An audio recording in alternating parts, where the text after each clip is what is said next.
Ever since seeing her for the first time in Batman the Animated Series, Harley Quinn has been my favorite female character in all of comics. Now DC Universe has given her her own M-rated cartoon series. Let's find out if it worked, Puddin.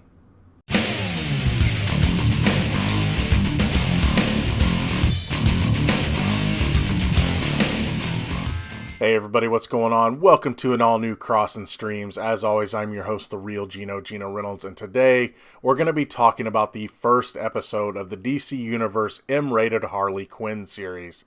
The basic setup for this series is Harley wants to be known for being more than the Joker's girlfriend, one of his henchmen. She wants to be his partner.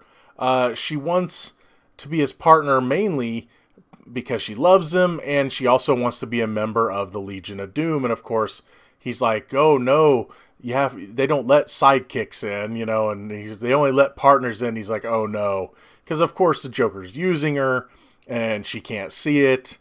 After they attempt to rob a bunch of racist one percenters on a boat, the Batman shows up, and the Joker uses Harley Quinn to make his escape, and she ends up in Arkham. She's like, "Oh, Mr. J will break me out. He loves me. He wouldn't leave me in there." Well, 1 year later, Poison Ivy decides, since it's been 1 year, that she's going to break them out, and she's going to help Harley Quinn get over the Joker.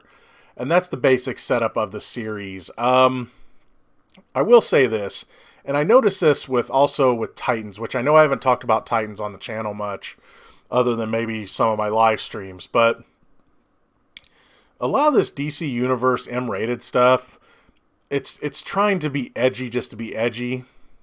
Look, I have no issue with it being M-rated, because I think the violence is kind of funny in this series especially, but everyone just curses for the sake of cursing. And again, I don't have issues with cursing either. It's just that, I don't know, some characters, I haven't heard Batman say much, but the Joker's dropping the F-bomb, and Harley's dropping the F-bomb, and it's just everyone's dropping the F-bomb, and they do that on Titans too, where they're just trying to be, edgy for the sake of being edgy. And I wish they would tone it down a little bit. That being said, some of the stuff that's happened already in this first episode, I thought was pretty funny, and if some of it involved the vulgar language. So there is that. When it comes to the performances, Kaylee Kyoko is Harley.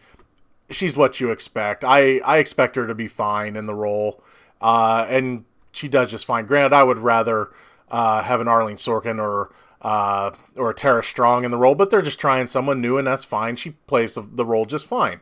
So I have no issues with the performances. It's nice hearing Dietrich Bader back as Batman. Granted, I know I'm a big Kevin Conroy mark, but for this series, I think they wanted to go with the brave and bold type route, even though he's more like the edgier Batman. Because really, there's only been one person in this series so far that's played it straight, and that's Batman. Even everyone is kind of off the rocker a little bit. Commissioner Gordon, he's voiced by Christopher Maloney. Even he's like, it's basically if James Gordon couldn't take it anymore. It looks like he's you'd say he's high on drugs, but it's probably more just coffee and no sleeping.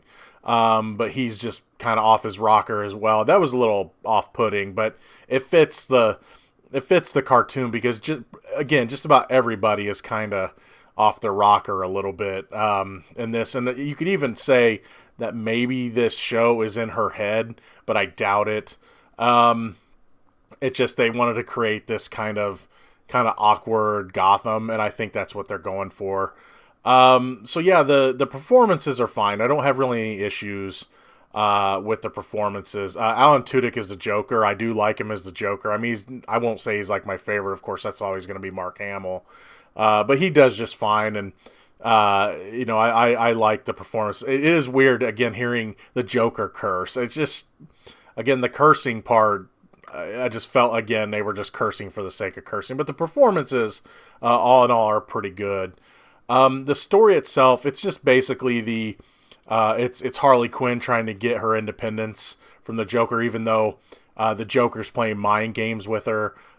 She's like, I'm here to break up with you. And he's like, oh, well, you passed my test. I wanted to see if you're self-reliant, but now I thought I was going to have to break up with you. And of course that makes her go, no, don't break up with me. And I will say this, I won't spoil it, but a mission that she goes on, that Harley Quinn goes on, finally leads to her independence. And I'm sure she's going to have to deal with the Joker more later, but it's a very elaborate mission she goes on. Again, I don't want to spoil exactly what happens, but it plays into that the only one that the Joker loves is Batman. And of course that's a big theme in the comics, is that the Joker is so closely connected to Batman. All in all, this isn't a bad series so far. I mean, it's only one episode in.